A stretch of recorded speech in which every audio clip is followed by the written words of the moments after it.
Hello प्यारे बच्चों, कैसे हैं आप सभी। आई होप कि आप अच्छे से होंगे। मैं विकास कुमार आज आपके लिए लेके आया हूँ क्लास 12 की फिजिक्स का फर्स्ट चैप्टर जो वैद्युत आवेश तथा क्षेत्र है।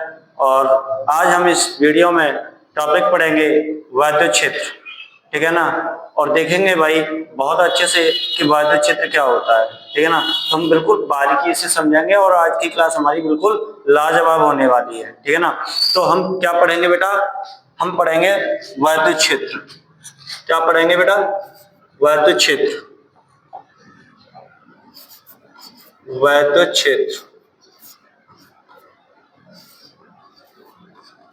वैद्युत क्षेत्र हम पढ़ेंगे बेटा वैद्युत क्षेत्र आज की इस वीडियो में। तो क्या होता है भाई वैद्युत क्षेत्र, समझाएंगे बारीकी से, बिल्कुल एकदम बेसिक से। तो भाई वैद्युत क्षेत्र क्या होता है, किसी आवेश अथवा आवेश समुदाय के चारों ओर का वह क्षेत्र जिसमें किसी अन्य आवेश आकर्षण अथवा प्रतिकर्षण बल का अनुभव करता है, वैद्युत क्षेत्र कहलाता है, ठीक है ना। तो आप समझेंगे, जैसे मान लीजिए अपने पास यहाँ पर कोई चार्ज है, ठीक है ना। प्लस क्यू आवेश मान लेते हैं भाई, एक आवेश हो सकता है या बहुत सारे आवेश हो सकते हैं। तो मैं क्या बोला भाई, मैंने बोला कि किसी आवेश अथवा आवेश समुदाय के चारों ओर का, आवेश समुदाय के चारों ओर का वह क्षेत्र जिसमें किसी अन्य आवेश को लाने पर क्या करता है बेटा, वो आकर्षण बल या प्रतिकर्षण बल का क्या करता है, अनुभव करता है। बच्चा चीज समझ में आई क्या कह रहा हूं मैं, फिर से रिपीट कर रहा हूं। किसी आवेश अथवा आवेश समुदाय के चारों ओर का वह क्षेत्र जिसमें किसी अन्य आवेश को लाने पर आकर्षण अथवा प्रतिकर्षण बल का अनुभव करता है, वैद्युत क्षेत्र कहलाता है। बच्चा चीज समझ में आई, ठीक। या तो एक आवेश हो सकता है या बहुत सारे आवेश हो सकते हैं, है ना। तो यहीं से हम इसकी डेफिनेशन बनाएंगे, परिभाषा, ठीक है ना। यहीं से हम इसकी क्या बनाएंगे भाई, परिभाषा बनाएंगे। तो चलिए हम परिभाषा लिखते हैं। किसी आवेश अथवा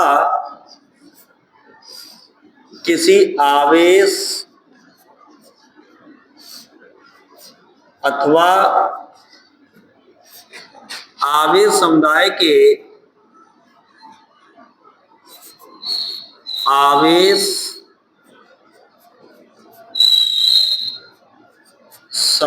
के चारों ओर का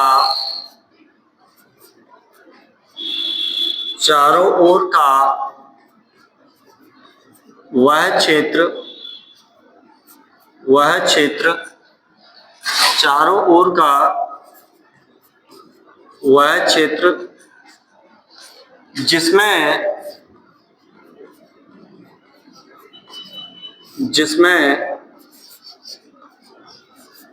किसी आवेश को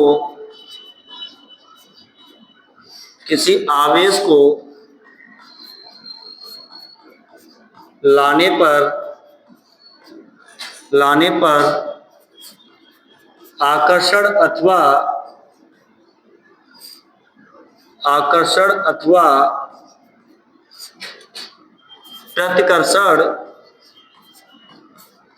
प्रतिकर्षण बल का अनुभव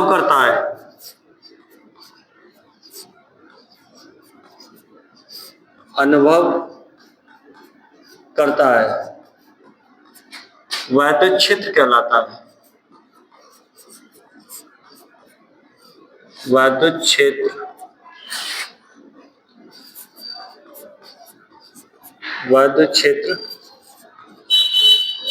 कहलाता है। बात समझ में आई बच्चा, क्या होता है भाई, किसी आवेश अथवा आवेश समुदाय के चारों ओर का वह क्षेत्र जिसमें किसी अन्य आवेश को लाने पर आकर्षण अथवा प्रतिकर्षण बल का अनुभव करता है, वैद्युत क्षेत्र कहलाता है। अब आपको हमने इससे पहली वाली वीडियो में आपको बताई थी कि भाई आवेश दो प्रकार का होता है, एक धनात्मक आवेश होता है और एक ऋणात्मक आवेश, यानी कि एक पॉजिटिव चार्ज और दूसरा नेगेटिव चार्ज, ठीक है ना।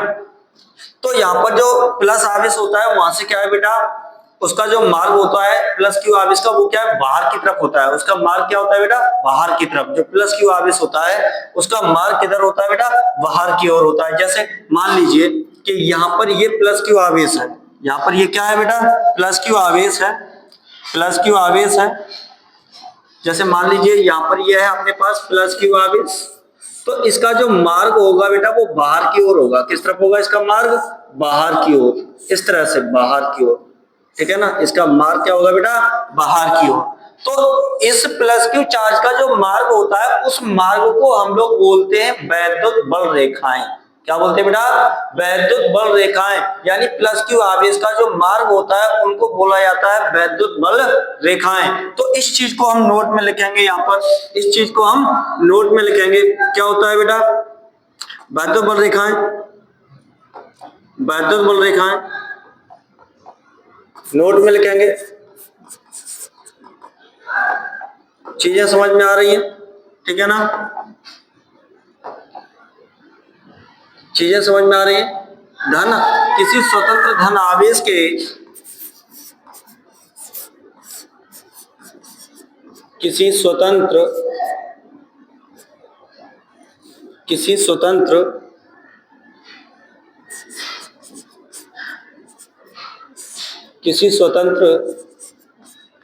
धन आवेश के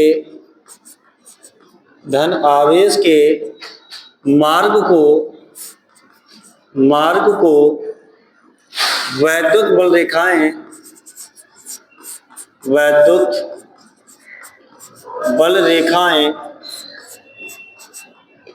कहते हैं।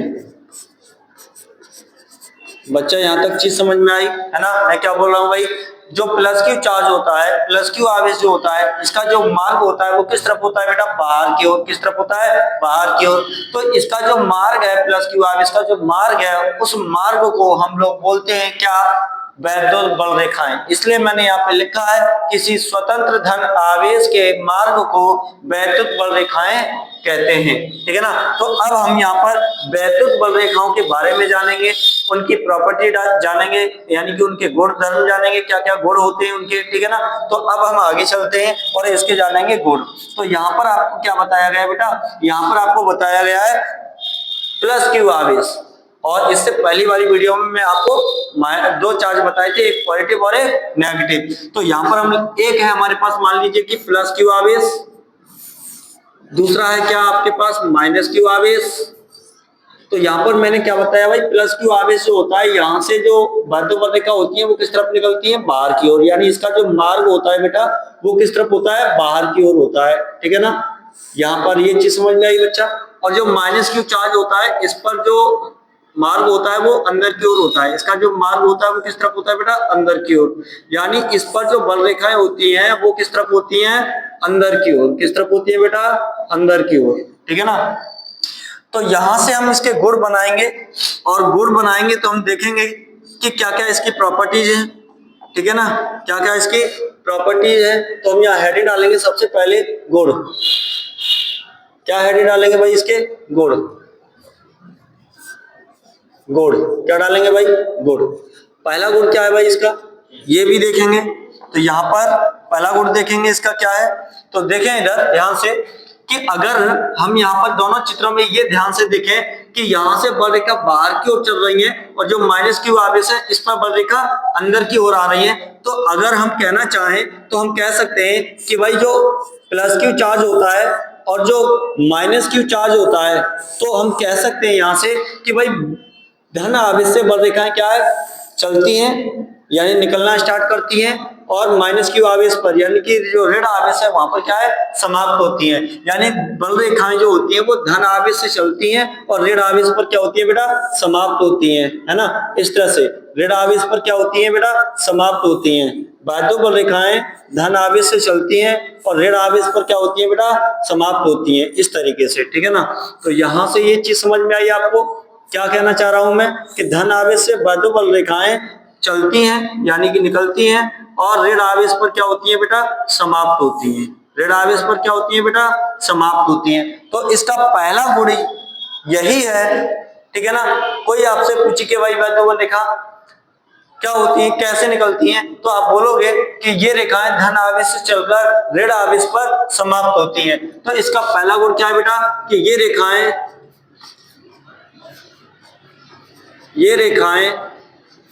धन आवेश से चलकर धन आवेश से चलकर ऋण आवेश पर ऋण आवेश पर समाप्त होती हैं। ऋण आवेश पर समाप्त होती हैं। ऋण आवेश पर समाप्त होती हैं। पहला गुण समझ में आया बच्चा? क्या बोला मैंने कि ये रेखाएं जो होती हैं ये धन आवेश से चलती हैं और ऋण आवेश पर समाप्त होती हैं।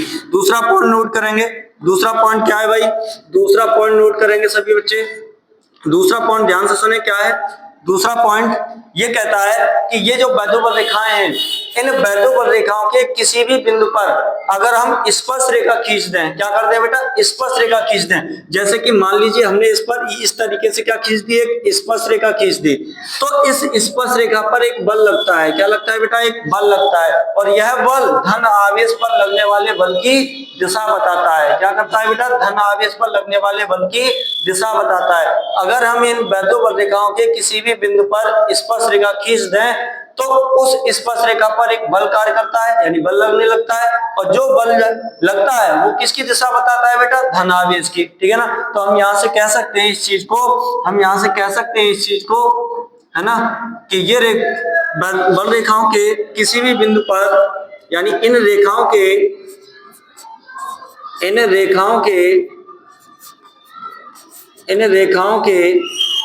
किसी भी बिंदु पर खींची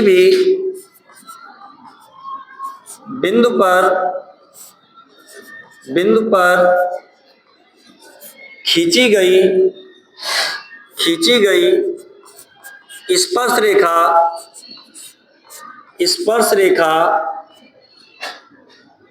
रेखा उस बिंदु पर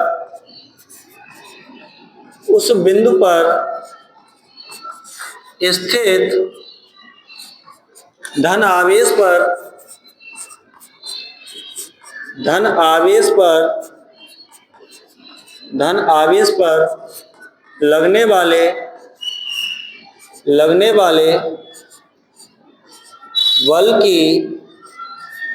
लगने वाले बल की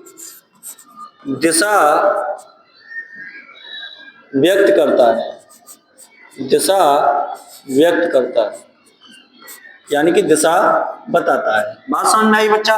इन रेखा के किसी भी बिंदु पर खींची गई स्पर्श रेखा क्या करेगा? जो स्पर्श रेखा खींचेंगे वो उस बिंदु पर स्थित धनावेश पर लगने वाले बल की दिशा व्यक्त करता है, यानी कि दिशा को बताता है।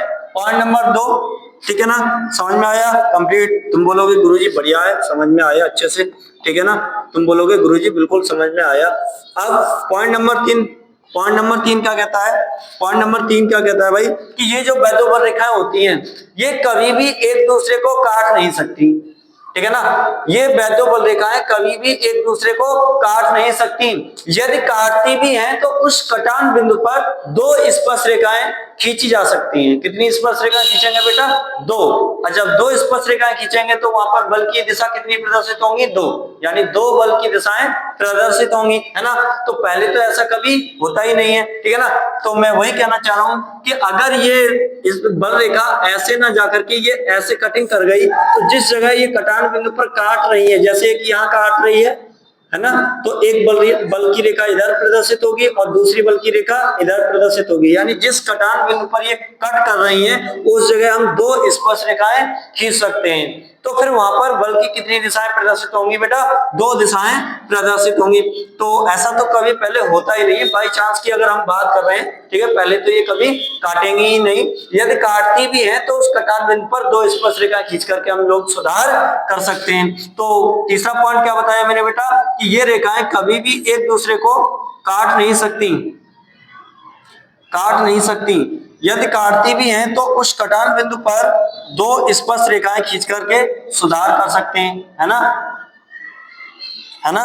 तो हम यहाँ पर तीसरा पॉइंट नोट करेंगे और तीसरे पॉइंट में क्या बताया वही चीज हम यहाँ लिखेंगे। देखो क्या बताया? ये रेखाएं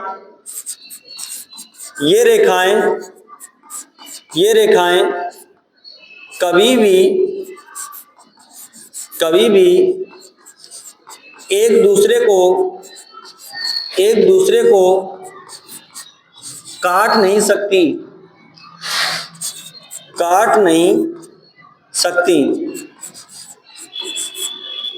यदि काटती भी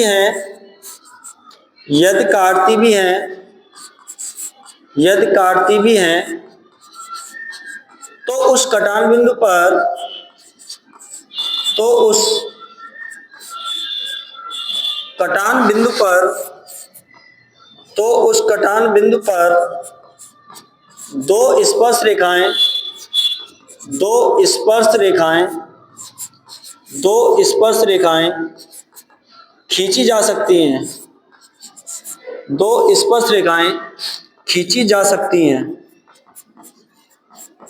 दो स्पर्श रेखाएं खींची जा सकती हैं।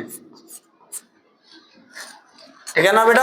ये रेखाएं पहले तो कभी भी एक दूसरे को काट नहीं सकती, यदि काटती भी हैं तो उस कटान बिंदु पर दो स्पर्श रेखाएं खींची जा सकती हैं, जो कि बल की दो दिशाओं को प्रदर्शित करेगी, जो कि बल की दो दिशाओं को प्रदर्शित करेगी, यानी कि व्यक्त करेगी, दर्शाएगी, प्रदर्शित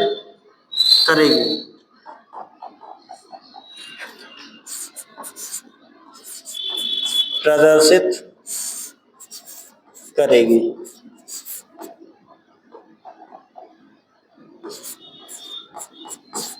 ठीक है बच्चा, यहां तक बात समझ में आई? क्या बोला मैंने भाई, है ना? बात समझ में आई कि ये रेखाएं कभी भी एक दूसरे को काट नहीं सकती, यदि काटती भी हैं तो उस कटान बिंदु पर क्या करेंगे भाई, दो स्पर्श रेखाएं खींचेंगे, है ना, जो कि बल की कितनी दिशाओं को प्रदर्शित करेगा, दो दिशाओं को प्रदर्शित करेगा। अब चलते हैं अगले पॉइंट पर इसके, ठीक है ना।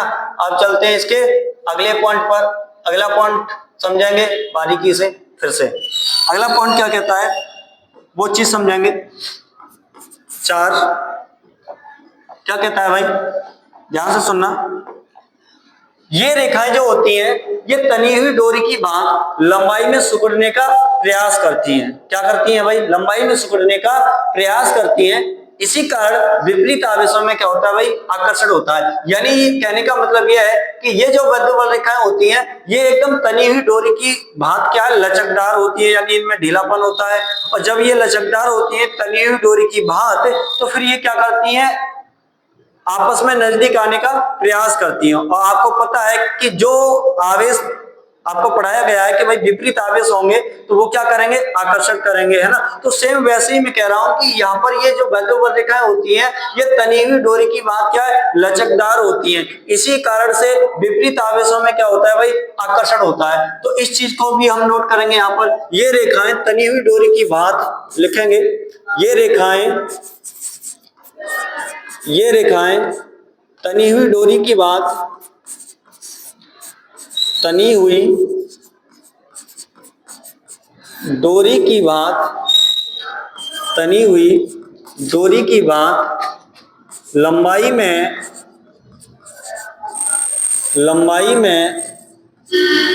सिकुड़ने का प्रयास करती हैं। इसी कारण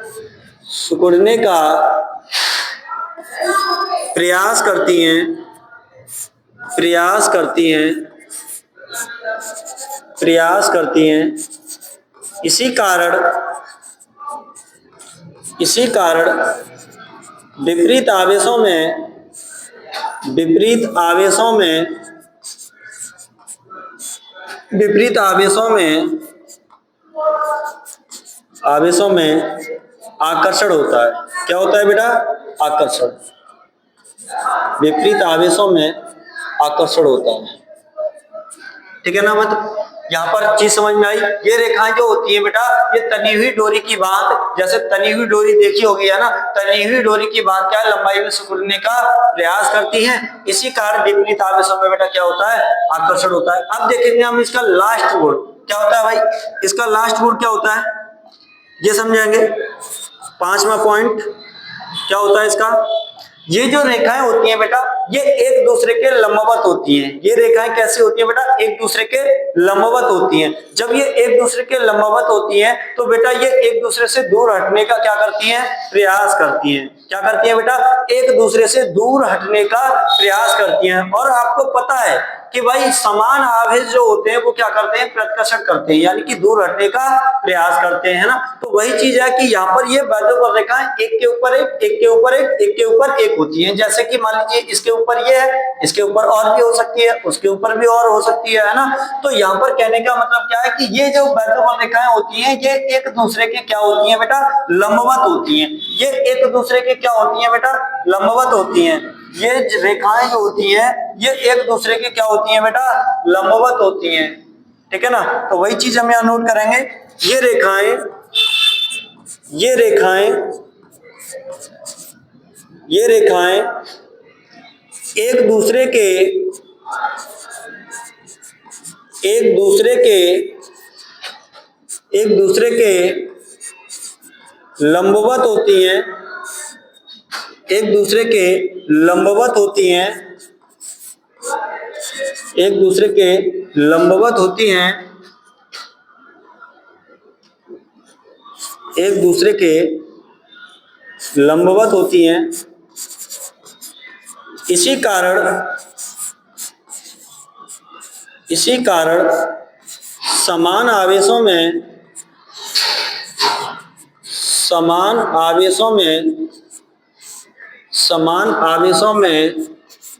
क्या होता है भाई, समान आवेशों में प्रतिकर्षण होता है। समान आवेशों में प्रतिकर्षण होता है।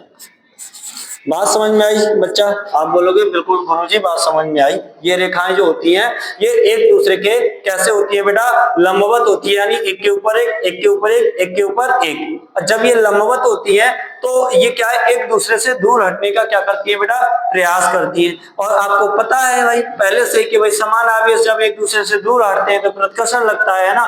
तो जब ये एक दूसरे के लंबवत होती है तो इसी कारण से क्या है भाई, समान आवेशों में प्रतिकर्षण होता है। ठीक है ना। तो यहाँ तक बात समझ में आई बच्चा, है ना, यहाँ तक बात समझ में आई। ठीक है, अगर आपको हमारी वीडियो अच्छी लगी हो तो लाइक कीजिएगा और कमेंट कीजिएगा और चैनल को सब्सक्राइब कीजिएगा और अपने यार दोस्तों में शेयर कीजिए। ठीक है ना, थैंक यू।